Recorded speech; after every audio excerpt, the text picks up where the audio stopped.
I'm ready to start. Perfect. So thank you all for joining. My name is Justin Morales. I'm a fourth year psychiatry resident at NYU. And I have the honor and privilege of talking to you guys about sports, drugs, and addiction. So I'm in the last year of my training now at NYU. Next year, I'll be going to a 1 year addiction fellowship at Harvard. So this is something that I'm especially interested in, drug use, addiction, and sports and mental health. So it's an honor to be here and happy to have you guys here to for participants. We have Mina in the chat, so feel free to write your questions or comments in the chat. She can bring them to my attention.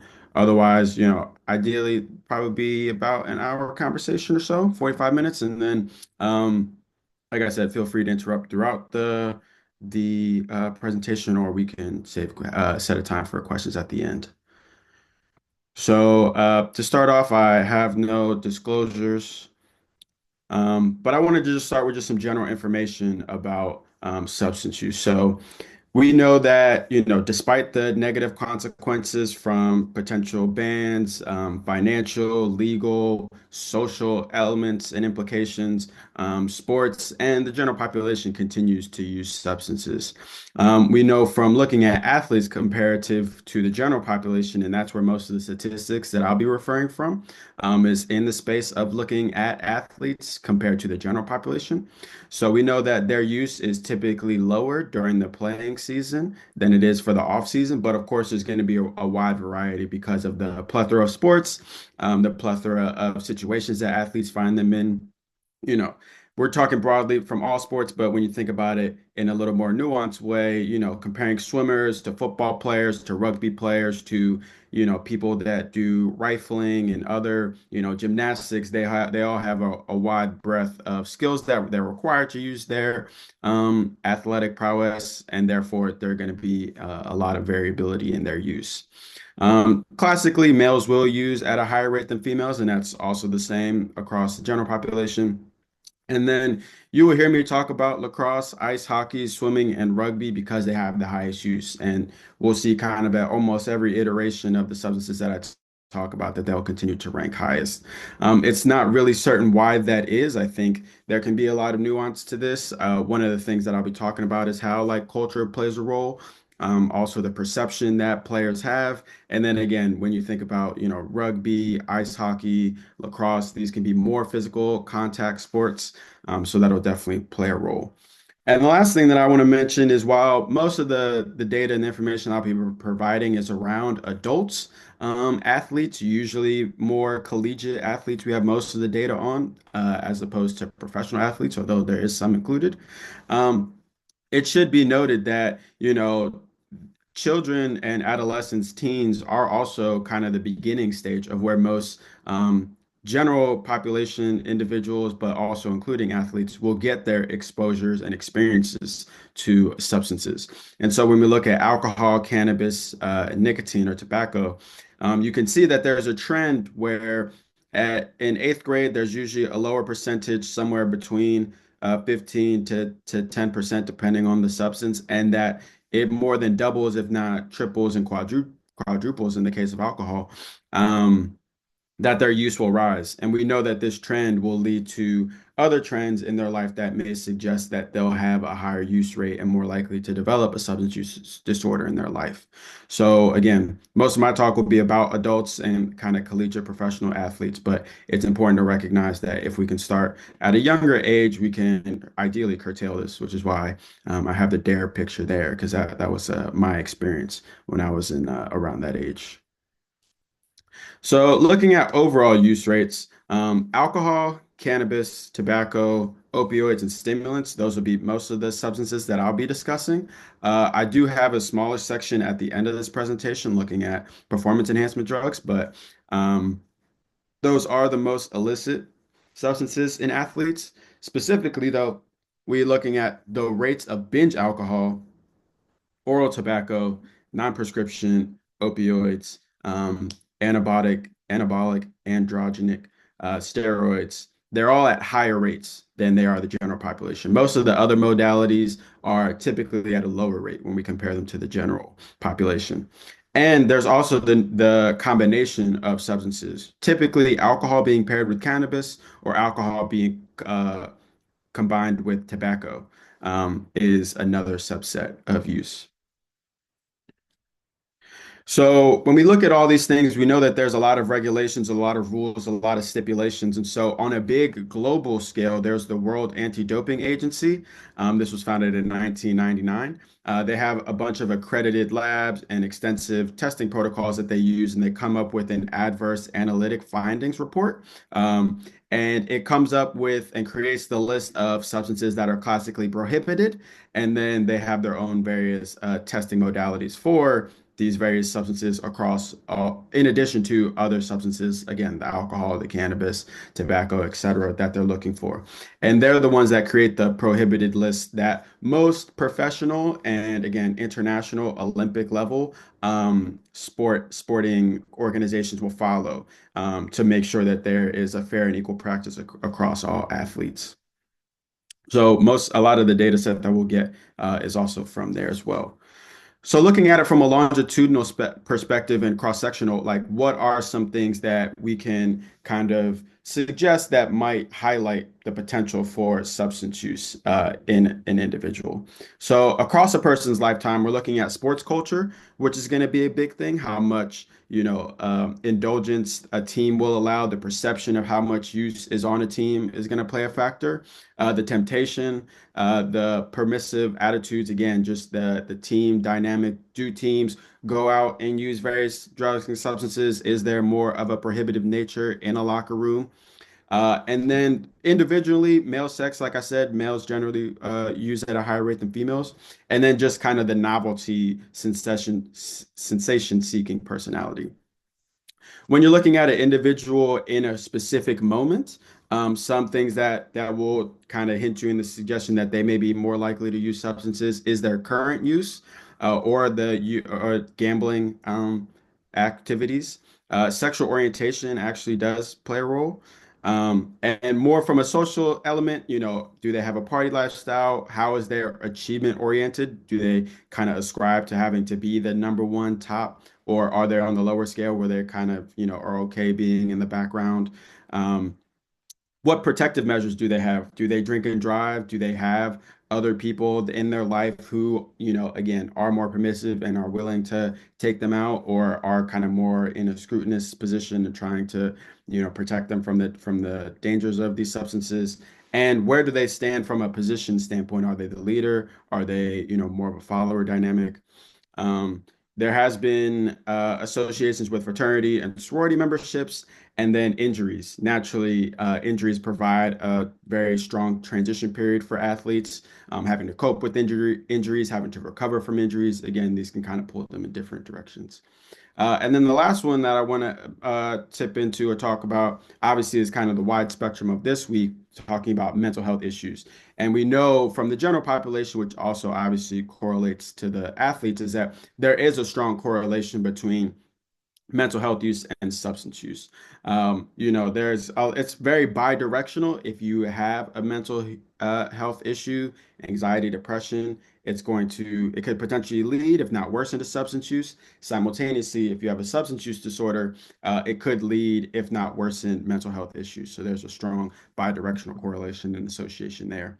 And then inversely, we know that having strong religious beliefs is typically diminishes the risk or the association with substance use.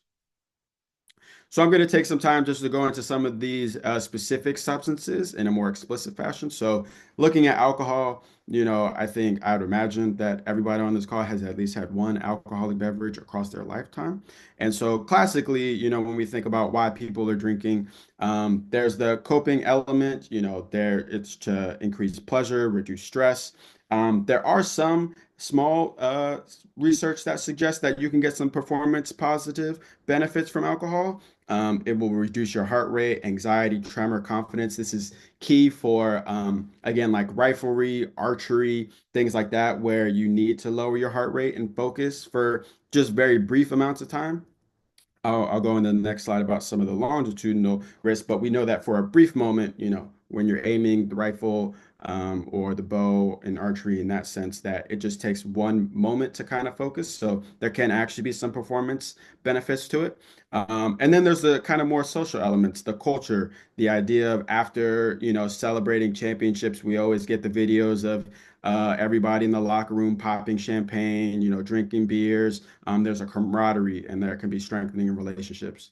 And then lastly, when we think about how alcohol is classically the substance that is paired with other drugs, that because we know it's a depressant, it can be paired with cannabis, tobacco, stimulants, and other things that, are typically more hyperactive to kind of bring them down and balance them. So, looking at historical rates, it is the most common substance after caffeine, which we'll talk about a little bit later during the stimulant section. And then 36% of collegiate athletes drink weekly, and as much as 42% binge drink. And again, that's kind of the big factor that is higher than the general population is the binge drinking that occurs in alcohol. And again, as I stated before, you can see the lacrosse, ice hockey, rugby, wrestling, and swimming have as high as 50 to 70% of binge drinking, and it is relatively on par with female athletes as well. And when we look at the cross-sectional elements of things that typically are associated with alcohol use, is white men that are non-heterosexual may have gambling issues and are in contact sports. And again, performance enhancement substances may play a role in their use as well. So this is an overall just general table that I created where you can see kind of the elements of intoxication. Again, I imagine that at some point in time, people have had their own experiences with alcohol. You know that you can get the euphoria, but if you go too far, there's definitely the vomiting, you lose coordination, you might black out, lose your memory, a lot of poor judgment, being sexually inappropriate, and naturally legal ramifications if you're drinking and driving or are involved in other, kind of mischievous events. And then withdrawal is actually a life-threatening event if you drink long enough and to a high enough ability that you end up stopping and going into withdrawal, it can be life-threatening and have to be seen and treated in the hospital. So with that, you can get issues with their heart rate, your blood pressure, tremors, insomnia, and seizures. And it's those untreated seizures in the long term that can lead to life-threatening elements. And so from the performance enhancement side, one thing that I think was interesting, there's a specific data point that suggests that if you drink on a weekly basis, you are 2 to 3 times more likely to have an injury rate than you are for the general athlete. So there's increased concerns of injury, dehydration, the concerns with the sleep, motor elements, again, hangovers, weight concerns, cognition, that all will negatively affect athletes that drink alcohol on a consistent basis. Looking forward to cannabis, there's two major cannabinoid chemicals that are in cannabis, THC and CBD. There's also an interesting recent kind of element of synthetic cannabinoids. And so these are, man-made lab manufactured cannabinoids that will bind to the same receptors that the THC and CBD do within the body, but they typically are more intense, have longer lasting effects, and therefore secondarily will increase the likelihood of adverse risks because of their potency. But broadly, potency has been increasing across the past, we'll call it decade or so, where previously the percentage of THC within like flower plants was somewhere in the range of like 5 to 10%. It's now gotten as high as like 20 to 25%, depending on states and the legal rulings that they have. And the same can be said for there's edibles, which I believe the data was suggesting can get as high as like 70%. And then there's concentrate, which are called like dabs. And those can get as high as like 80 to 90% of THC percentage. So it can be smoked, it can be eaten. There are vapes, there are topicals, more so with CBD, but can have THC elements in it. And then tinctures as well, which are drinks that can be consumed.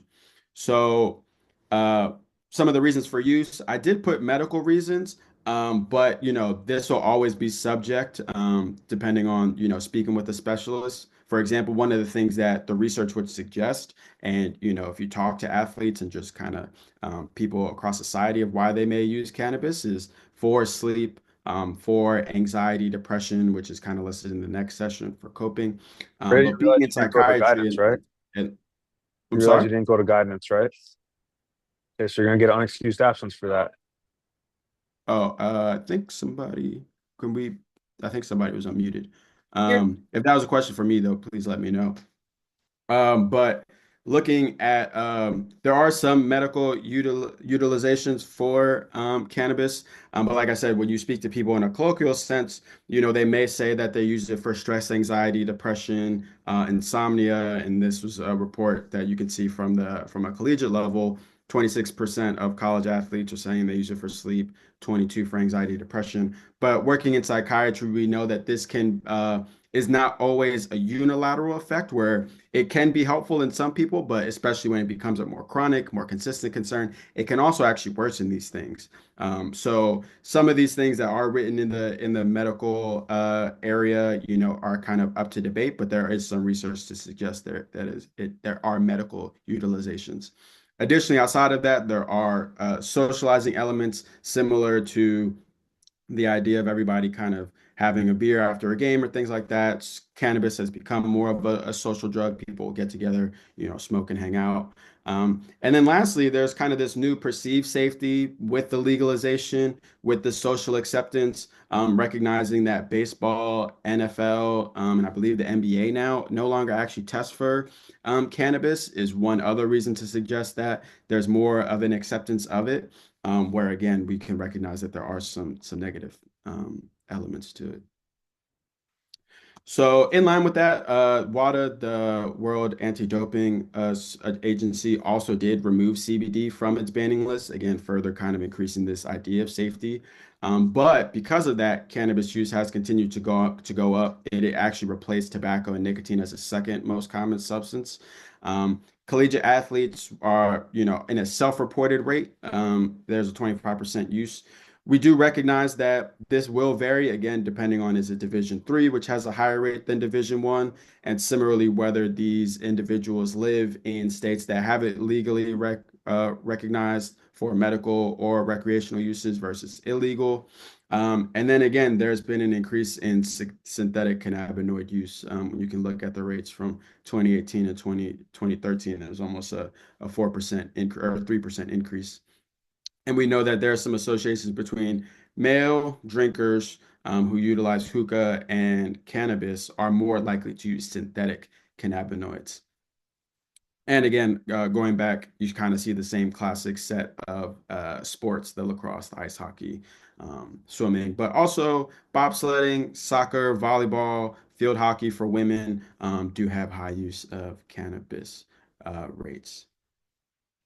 And so looking at a similar format, the intoxication, there's the euphoria, there's the high, which is why most people would use cannabis in association with the idea that, can kind of help mellow people out.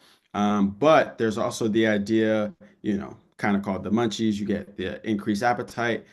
You can see noted there, there's paranoia and anxiety. So again, depending, it can be kind of user dependent, but also depending on the longevity of the use it can potentially relate to these things, but also kind of impaired judgment, concentration. And in extreme cases, again, with the more synthetic cannabinoids and the more concentrated dabs and other more highly THC potent forms of cannabis, you can ultimately lead to potential psychosis.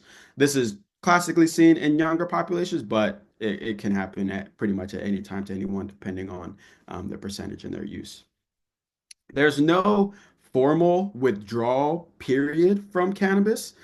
Classically, people who stop using may feel kind of an increase in their irritability, anger, anxiety, kind of some more psychological concerns. But from a physiological stance, classically, a lot of these symptoms that I have listed here only really be experienced within the first 1 to 2 days, a week at the longest, but in that stance where it's a week, those are individuals who have been smoking multiple days for potentially months, Should if have been not there at years, 7:30. for an extended period of Different things. time. Like today, we talked about strategies on how to handle like heavy. And so again, looking at the performance effects, because cannabis can affect the central nervous system, it can alter your heart rate, blood pressure. It can cause some impaired concentration, motor, coordination, and mental quickness. So again, the negative effects that are seen from cannabis. Moving forward, tobacco, like I said, is now the third, with cannabis taking the second position for the most commonly used substance. We know there's a wide variety of ways that people can use tobacco and nicotine, from vapes, the e-cigarettes, regular cigarettes. There are spitting tobacco. Nicotine also has moist snuff and snus. Those are kind of the new like packets that can be seen, that instead of taking regular kind of oral tobacco, they come in like a pre-packet form that can be kind of held in the mouth for the nicotine sensation. Nicotine and tobacco are known to be stimulants, so they can cause kind of some brief episodes of increased alertness, concentration. We know it can help with like weight control, and more so weight gain when people stop using tobacco. But also has elements for relaxation, calm, and again, kind of the social acceptance element. People going outside to have a smoke together, or smoking during, social events. And you can see that the rates here, more focused in the collegiate space, are, gonna vary specifically, but the highest percentage is with oral tobacco. And there's actually a smaller percentage that uses electric cigarettes. This this specific data from this research is a little outdated. I believe it was 2019 or so. So, I imagine that these numbers are going to increase if they haven't already, when new research becomes available and new collegiate NCAA data sets become available, as vaping and electronic cigarettes become more utilized. But you can see that in men, there is a higher propensity of oral tobacco. Women typically use cigarettes, and a significantly smaller percentage used oral tobacco. And again, you can see the ice hockey. Baseball is a big one for oral tobacco for sure, but lacrosse and wrestling have a high percentage. And looking at the last point, you can see even in American football, almost half of those participants screen positive for use rates.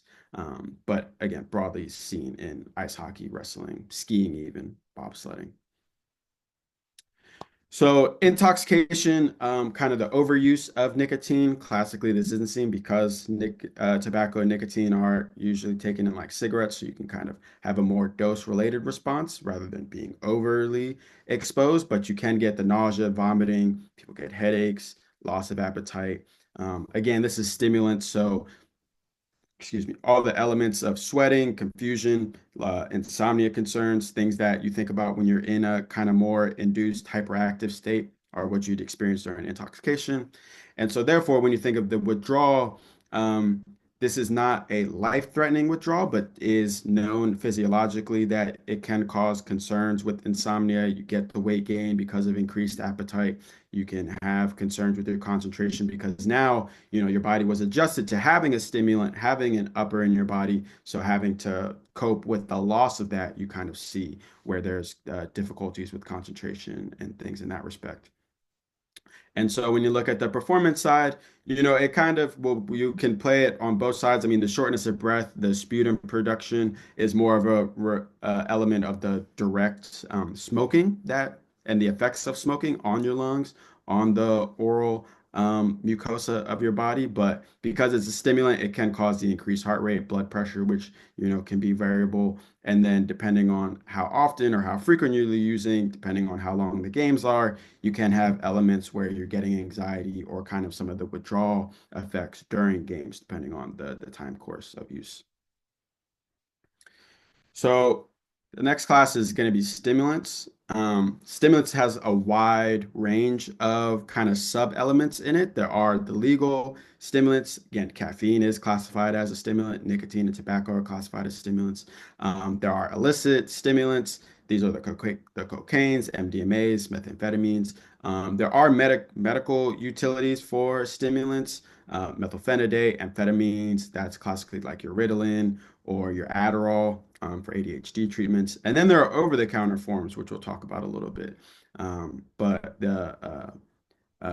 there are multiple ways of utilizing these. They can be injected, it can be orally, intranasally, or even kind of dissolved in water. And so the effects of the stimulants are kind of to increase the release of your neurotransmitters. So this is the epinephrine, norepinephrine, dopamine, serotonin to kind of create that sense of euphoria, but also kind of the hyperactivity within the body.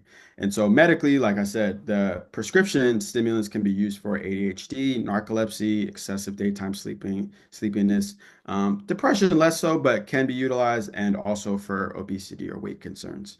So again, with these, you're going to get increased endurance, strength, uh, better memory, energy, reactivity time. You can even get some pain control because of the hyper focus that stimulants can afford you, and reduce impulsivity, as we see with their use in ADHD. But you have to remember that these are going to be specifically related to and isolated during the time of use, which, depending on the substance that's used, may actually be a small window. And then there are recreational purposes as well, the pleasure, the socialization, the hyperarousal, and confidence. So again, classically, we know that caffeine, it actually was on the World Anti-Doping Agency prohibited list until 2004 because of the known effects of the concentration, the hyperability to focus, the energy that it gives you. Um, and once it was released, we saw that, from an Olympic and international level, the highest rates are classically in cycling, rowing, track and field. And we know that specifically, if a person were to use stimulants in a performance enhancing way, it classically is utilized in a way where what you can do the actual activity while you're using the substance. And so what I mean by that is that you would specifically, let's say, like you're drinking coffee. The best way to get the performance enhancing elements of coffee are being able to practice the things that you exactly do. So if that's for like basketball, like working on the actual shot so that when the game time comes, you don't, whether you use the coffee or not, you will have kind of the element of the reproducibility of being able to do that. And so that's why the cycling, rowing, things that can be done in a physical manner are higher on that list. Cocaine does have its percentage, but granted at a smaller rate and a lower rate than the general population. But again, lacrosse and some of the bigger sports that have the substance use problems do have it at a higher rate. And this was an interesting fact that I was actually unaware of until I had read the research that athletes are more likely to actually use disguised stimulants, which is like actually like bath salts or other kind of more extreme stimulants, because they want to work to try to have them like not come up positive on tests while still being able to get the benefits. So they're actually more likely to use kind of these disguised or kind of off-brand, over-the-counter stimulants than they are the general population. Whereas cocaine, MDMA are kind of in line with the general population. And you can see that they even, 7.5 of collegiate athletes will report using stimulants without a prescription versus the 6.6 that do have prescriptions. So there's an increase of diverting these substances outside of their official use and capacity.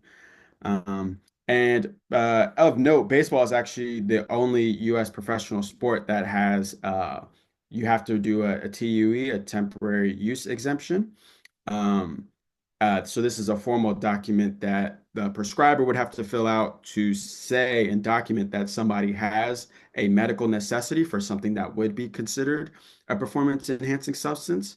And so baseball has that where it has to be repeated annually, whereas most professional organizations, you will just once a person gets a TUE, usually it is okay to utilize, but it has to be reviewed annually for baseball. And they do have as high as 8.4% of a 40-man roster utilizing the prescriptions. So Again, looking at it, stimulants, they're going to cause you to you can get the anxiety, the jitteriness because of that increased blood pressure, increased heart rate, the hyperactivity that comes with it, can cause some restlessness. Naturally, if it's used later in the afternoon and evening, it can definitely affect your sleep, cause insomnia. You're going to have less appetite. And again, depending on the potency, depending on the duration, how long people are using it, it can lead to more extreme events of like paranoia, potentially even psychosis. Um, Physiologically, there can be a withdrawal period, but you think of withdrawal as kind of the opposite of intoxication. So this is going to cause hypersomnolence, excessive sedation, potentially depression, anxiety, a lot of fatigue. And so when we look from the performance effects, there are a lot of the benefits if you're utilizing them either immediately before um, performance, but whatever the sporting event is. But depending on the longevity, there can be obviously kind of the withdrawal effects that will be affecting as well. And you can get some GI irritation, but also because of the hyperactivity, even like overheating, the psychosis, seizures, heart rates. Stimulants can be life-threatening in their use, but classically not in their withdrawal. So depending on the context, depending on the strength, the potency, there can be, sudden death, stroke, heart attacks, and things in that regard, which is why we are very cautious about stimulant use. And so the last substance that I'll be talking about is opioids. And so I'm sure colloquially everybody has, or at least has heard of the idea of the opioid pandemic that's been going on, or epidemic that's been going on.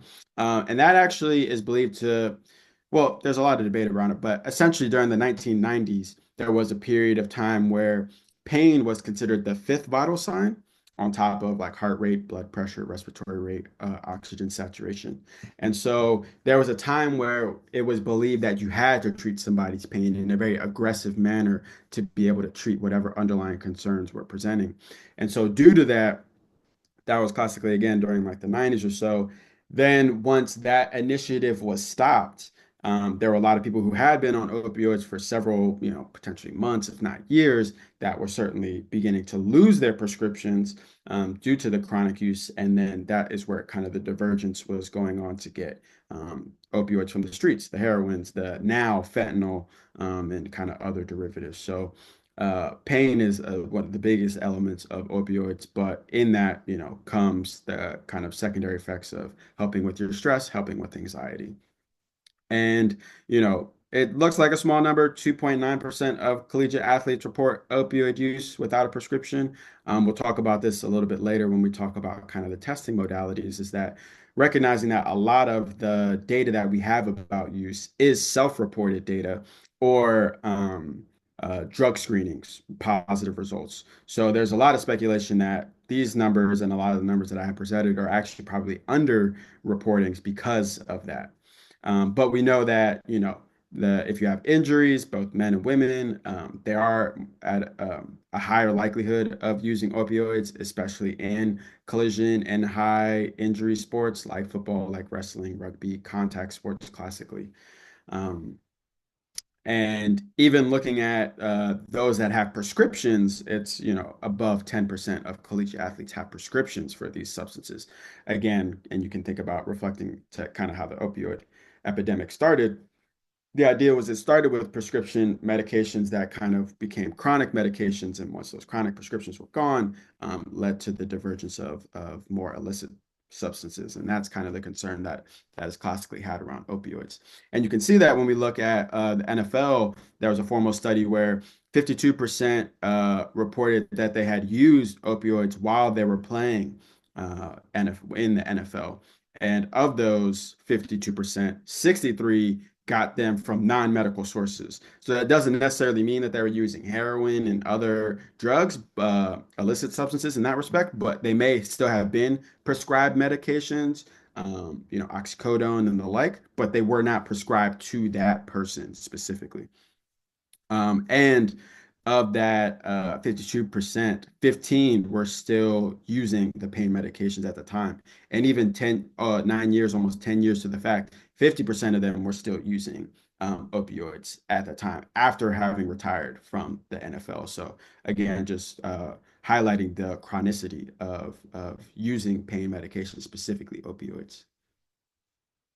So when we look at opioids, there's a classic way that you get constricted pupils, you get the sedation. It is considered like a downer. It will sedate most people. There can be what's called track marks, and so this is assuming somebody's using opioids, specifically kind of like heroin or other illicit drugs in an IV. You can usually see kind of the injection sites and what are called track marks along their arms. Although naturally, they can also be in other more conspicuous areas to kind of hide their use. But of course, they'll get less pain. They do get constipation a lot. And so opioid withdrawal is a very classic phenomenon. There's a whole opioid withdrawal scale that is used from in a medical perspective. And so again, kind of thinking of the opposite of intoxication, you get muscle aches. There's a what's called a hypersensitivity to pain because the body's used to being numbed and kind of without pain, that there's a high sensitivity to it. You can get restlessness, concern with the sleep. Again, the opioids cause sedation, so without it, you get concerns. There's dilated pupils, rhinorrhea, which just means runny nose. There can be excessive tearing, diarrhea, cramps, and again, concerns with like mood, but even secondarily to like libido, fertility, there can be a lot of endocrine and kind of hormone imbalances that occur due to opioids. So when we look at the performance enhancement, yes, in the moment of their use, they can provide support from pain and being able to play through pain, depending on the injuries. But there is a potential for overdose. Again, it can cause hormone imbalances. It can affect testosterone levels and affect kind of like the mood and the drive and kind of the intensity that people can bring to their sport and their competitions. So this is a brief overview of testing. I mostly condensed it and to broaden it for all, but there are some different nuances that can be utilized depending on the previous substances that I just talked about. But the biggest thing is really trying to work, and these are kind of like future directions, working to train athletes or athletic trainers, the team staff, coachings, on being able to pick up early detection signs. And a lot of teams are incorporating mental health clinicians, team psychiatrists, team psychologists, et cetera, even people in substance use specifically to be there to kind of help and build this system out as well. And so classically, it's done during the annual preseason. There's, physicals, you have training time. That's a good time and providing psychoeducation. A lot of people don't know a lot of the nuances that come with substance use. Specifically, an example is the idea with alcohol. It's called a fixed metabolite. And so what that means is regardless of how much you drink one shot, you drink 10 beers, whatever, the body excretes it at a fixed rate, which basically, and this is a generalized across essentially everybody, regardless of how big or small they may be, classically, they will clear one beverage per hour. So if you think about it, if you go to a party, you're there for 2 hours, you've had 5 drinks, whether you've, broken the seal, a lot of people say when they go to the bathroom the first time and then afterwards they keep going to the bathroom. Classically, it's what that, going to the bathroom once an hour, you may be going even at a higher rate than that, but regardless of how many times you go, within that hour, you'll only be eliminating one drink. And so that's why, as the night progresses, your body has only cleared, let's say, 3 hours worth, i.e., 3 drinks that you've had. But because you've been drinking for 3 hours, you may have taken in 8 drinks, et cetera. And so that gap, those extra drinks is what causes kind of the intoxication. So providing psychoeducation around things like that can help athletes make smarter decisions about their intake. Um, you utilizing urine testing, like we said, we understand because athletes know they're being tested, it's going to lead to them potentially having lower use. There is research to suggest that the more that you test somebody, the less they're going to use because of the ramifications, again, the adverse socially, legally, financially, et cetera, that can occur. So we know that can decrease it. But when we look at alcohol, you can actually get urine alcohol levels. Classically, you'll get blood analysis if you think somebody's intoxicated. But if you get a urine analysis on somebody and they have positive or they become positive for alcohol, it suggests that they have heavy drinking that night before. Because again, thinking about that hourly excretion rate. If somebody 8 hours or 12 hours the next day is coming up positive, that just kind of highlights how much they had actually been drinking. And then there are specific cutoffs when you look at like THC, 150 nanograms per milliliter is an indicator of somebody who's using daily or, about daily or at least at high concentrations of cannabis. There's an idea of using what's called surveillance testing, and this is more in like a research domain where let's say you have a football team, 52-man roster, you take half of them at random, and you have them test in a monthly fashion or in some kind of repeated periodic fashion. But the idea is that you remove all names and all attachments to who they are, and that way it is actually allowing you to get the prevalence of their use.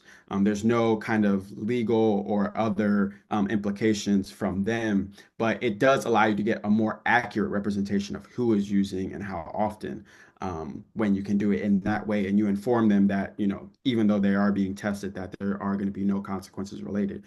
So that is more from a research perspective that can be considered. Interestingly, for tobacco and nicotine use, there's a lot of research that, including oral dentists in pre-season physicals, doing gum examinations, tongue, dental examinations. That is usually where you see a lot of the lesions and kind of concerns secondary to tobacco because of the oral elements. You have like oral tobacco itself, but naturally, if you're smoking, it's kind of all in the oral nasal cavity. So being able to utilize dentists, they can pick up on these signs earlier, and also kind of provide some education. You can use liquid and gas chromatic mass spectrometry essentially. That is less likely to be utilized, but it can, for somebody who who is tracking, who has had alcohol use uh, concerns in the past, it can test positive for up to 80 hours in that perspective.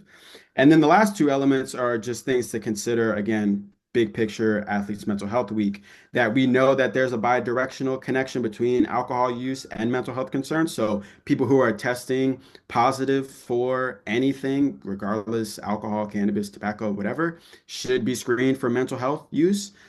And simultaneously should be screened for other substances because of polysubstance use. The likelihood that they're, have a positive cannabis use or cocaine use or whatever does suggest that there's going to be a high possibility that they also use alcohol or, whatever additional combination of substances. And again, it also suggests that there's a high likelihood that they probably have some underlying mental health concern, depression, anxiety, or other that should be screened and evaluated. So this is a list of screening tests. They're, kind of split off by depending on the substance. The IOC Sport Mental Health Assessment is a broad one that can be utilized broadly, just as the drug abuse screening test can be used broadly. The second section is for alcohol. There's one for cannabis. There's this two for tobacco, and then opioid has its variety of tests. I will say this presentation, as well as some other resources that I came up with, outlines for screening tests, etc., can be found on the resource hub, as well as the table that I essentially, copied and utilized in here for looking at like intoxication and withdrawal, and the performance enhancements can all be found on the resource hub as well. So you can utilize that at your will. And lastly, looking at the treatment perspective, the psychoeducation is going to go a long way. Classically, a lot of these substances are going to be treated in the same modality and kind of within the same restraint. You're looking at motivational interviewing and enhancement therapy. This kind of helps talk to the athlete or patient about why they're using these substances, what benefits do they get about it, what negative ramifications do they see from their use, and it helps them really. Essentially, you could think about it in like a pros cons list of like, what are you getting out of it? What are these negative things that are, coming down the line that are affecting you? And are these positives worth the negatives that you're receiving? Um, the idea of therapeutic interventions, evaluating goal setting, involving social support, personalized feedback, are always going to be incorporated. Group therapies are a little nuanced because depending on the level of the athlete, there's always going to be concerns about the confidentiality. If they go to, let's say, an AA meeting or an NA, Narcotics Anonymous meeting. But contingency management, this is like a reward-based system of like, working with athlete, if you don't use, you can get these benefits. When they do use, they lose the benefits, and kind of helping create contingency plans around their use. And then naturally now, in the digital age with AI, there are web-based interventions. And again, you always want to make sure that you're utilizing and treating any other psychiatric mental health concerns that they have. Because of the TUEs, the use exemption forms, there is research to suggest that average most athletes are being underutilized and undertreated for their, let's say, like ADHD when compared to the general population. And this is likely a use and concern around the potential for some of these treatments to be performance enhancing. But ultimately, if people are suffering, if people are having a deficit in their life, then there is an appropriate indication to utilize them. So I already mentioned kind of increasing, utilizing the dental professionals for tobacco use. This is some medications that can be used: the naltrexone, acamprosate, disulfiram. That's specifically for alcohol use. Um, the varenicline, bupropion, nicotine replacement therapies for tobacco, the naltrexone, methadone, and Suboxone are for opioids. So some of these do require TUE, specifically the opioid, the methadone and Suboxone, but you have to also consider that because methadone and Suboxone are opioids themselves, some of these treatments may actually require athletes to take a break from their competition because of the utilization of them and the fact that they are on the prohibited list from the WADA and therefore a lot of the subsequent professional sports and organizations. And then also, you want to make sure that the athletes are at the appropriate level of care. So this is just kind of a hierarchy that was created by the Society of Addiction Medicine that kind of highlights that there are different levels of care that you can get. Ideally, it would be great if everybody could stay at, level 0/0.5, where it's just prevention, early intervention. There are obviously outpatient services, you know, uh, substance use addiction psychiatrists and other kind of clinics that you can go to. There's a hybrid called level 2, which is like the intensive outpatient or partial hospitalization. This is an idea where you can essentially kind of think about it as like going to work. You go to the hospital or go to a clinic. You're there for, we'll call it roughly maybe like anywhere from 4 hours, 6 hours, 8 hours a day. You're getting treatment, you're going to groups, you're getting your medications, but you ultimately go home. Level 3 is a residential. This is more of like what you classically think of it like a detox unit or potentially inpatient unit. And then level 4 is kind of more when you're thinking about kind of somebody's, medically needs treatment because they're going actively through alcohol withdrawal or actively through opioid withdrawal and require kind of more urgent, emergent medical interventions, potentially ICU treatments and things like that. And when you're thinking about that, again, you're looking at the medical complexity, kind of the behavioral elements, how much they're willing and ready to be involved in their treatment and change, and any considerations if they've had previous treatment before or live in any sort of like have in instability in their life. So lastly, I'm just going to briefly talk about performance enhancement substances to kind of wrap this up, and we'll kind of put this nice little bow on this. So there are two terms that you may hear when you talk about performance enhancement substance: ergogenic and ergolytic. Ergogenic just means it is a performance enhancing. Ergolytic means it is performance impairing. So 30% of athletes report previous anabolic androgenic steroid use. There are three classic factors that you would look for that would suggest that somebody is going to create or have a use disorder. So that is what we would consider like body dysmorphia, or just the idea of wanting to maintain a certain physique, whether that's because of the sport that they're in and the power and kind of the, aesthetic elements that may be necessary for that. There is kind of a second element of working with the hypothalamic pituitary gonadal axis. And this is more when you think about like hormonal reasons for people to be using steroids and the like. And then lastly, it's to reverse the common side effects of the use and kind of, again, once you are introducing steroids, hormones, to yourself, your body will adapt to that. and your body may stop making those themselves, and therefore you kind of create a loop where you have to continuously provide yourself with these hormones and steroids in a longitudinal sense just to combat the negative side effects, let alone get the positives of it. So we think about this. We also think about athletes, nowadays with social media, their fitness, their appearance, their brand, are if they're, the number one athlete in their sport, the highest paid person, there's a lot of pressures that come with this in their performance. So there's a lot of implications of why they may use, and again, the benefits that they get from it, from the power, the endurance, speed, body fat percentage usually will go down, faster healing times, reduce fatigue. So there's a lot of positives that can be gained from these when used appropriately. But one of the interesting caveats here is that 40% of the previous anti-doping violations from WADA were actually unintentional use, and we'll talk about this a little bit more. But the idea is that because substances and other elements of the like are not really as FDA regulated, monitored, etc., there's a lot of instances where athletes naturally use substances, over-the-counter things. They want some extra vitamins, minerals, etc. And because of these poor regulations, some things, can certainly be introduced into them. And, unfortunately, you get kind of some secondary effects when end up positive on a drug test.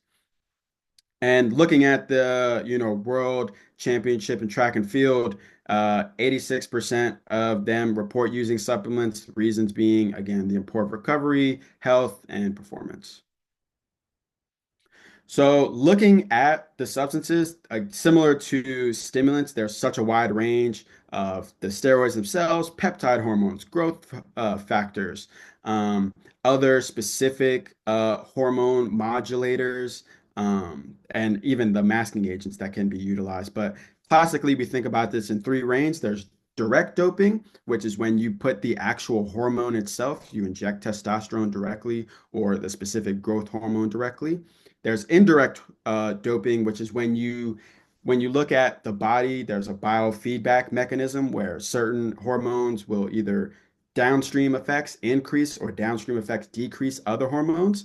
So you can introduce those secondary hormones or pharmacological agents that will, in a downstream effect, increase testosterone or decrease, estrogen, whatever, kind of balance they're going for.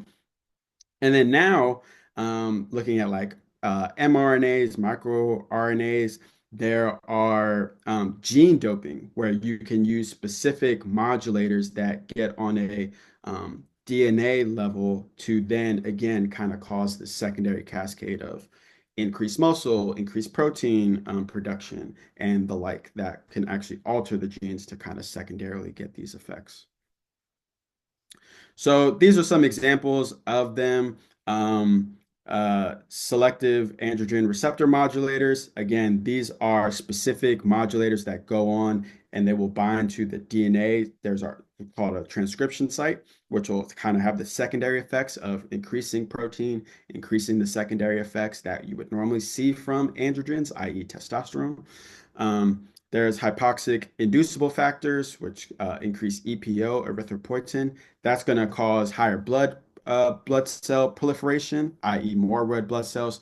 This is classically seen for people, when you think of like Denver and people in Colorado, elevated areas where the oxygen percentage is lower, so your body has to create more blood cells, so to therefore increase the oxygen that your body gets. And there can be competitive advantages to training in these instances where you get hypoxia-induced factors because then when you go to a sea level or whatever, normal elevation status that you're at, you have higher blood cells, you have therefore higher oxygenation rates to your other areas of your body, therefore increasing endurance, increasing kind of the secondary effects. And again, talked about kind of the growth hormones, modulating factors, which are going to cause downstream effects, the decreased body fat, the decreased recovery time, increased injury repair, etc. And, classically, we think of these stimulants, or excuse me, these performance enhancing substances as the steroids, as growth hormones. But as we saw before, stimulants, caffeine, diuretics, opioids, even cannabinoids in some degrees do have performance enhancing elements to them. So they can also be utilized as well. So, between 2013 and 2017, the anabolic agents were the most utilized positive results that the WADA would get on their adverse analytic findings. Um, a lot of the hormones, the metabolic modulators, they are increasing in their use. Interestingly, it seems like their concentrations are decreasing, which suggests that there may actually be kind of like a new wave of microdosing practices that is being had, where you over time are only giving yourself small doses of medication with the idea that longitudinally you will still experience the positive benefits, but theoretically are staying below a threshold where you wouldn't actually test positive for these things. Um, and looking again, the rates, when you look at the actual numbers, which suggest that they're very low, recognizing that again, these are all self-reported slash only individuals that are becoming positive on these drug screens. But when you look at competitive bodybuilders, powerlifters, you can see the numbers are a lot higher in there. And then even again, when you talk to retired professional athletes, specifically, this one is for the NFL. You can see that 9.1 of those surveyed actually did report use, and this is highest in the offensive and defensive linemen. Again, the big guys in the front that need all their strength, that are constantly going into collision with each other time and time again. So there's definitely a correlation. So depending on who's utilizing and why they're utilizing, there's going to be a wide spectrum of results that come from it, recognizing that this is a hormone, and so the big concerns are actually not the initial effects, the endurance, the strength that comes from it, but actually kind of the secondary things where for men you get low sperm counts, reduced testicular size, they can get balding because of the excess testosterone. There can be concerns about like urination, infertility. They can get breast developments because when testosterone goes up, the body tries to balance it by increasing the estrogen. And so you kind of get these things. The opposite is for women, where again, if you're giving them things that are going to increase their estrogen, then the testosterone is going to go up. Or if you're just giving straight testosterone, then you're going to get kind of a lot of the more masculine traits, the facial hair, deepening voice, menstrual dysfunction.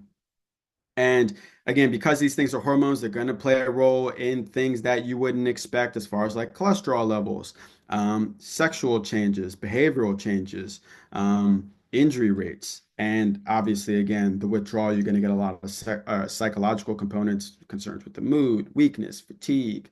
Um, and because these things, hormones, yes, we can identify that they do play a role in like the musculoskeletal system and things like that, but they play a lot of bigger roles in cardiovascular system, the liver, kidneys, immune system, that are going to cause a lot of the bigger concerns that we have around steroids, where you get a lot of cardiovascular deaths. You can get a lot of liver toxicity. Your liver is where you actually make your protein in your body. So if you're, trying to be a bodybuilder and you want to make, all these big triceps, biceps, pectorals, etc., your liver is working in overdrive. And over time, essentially it kind of causes like a burnout situation. So you can get a lot of complex liver disease concerns, and other kind of secondary big system issues.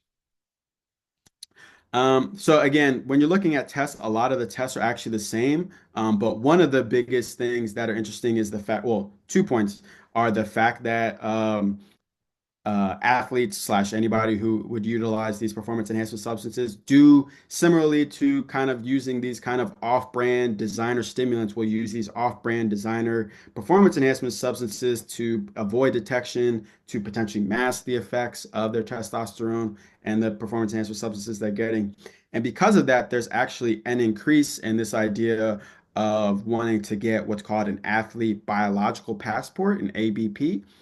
The idea around this is that it would be the equivalent of kind of like a constant health monitoring.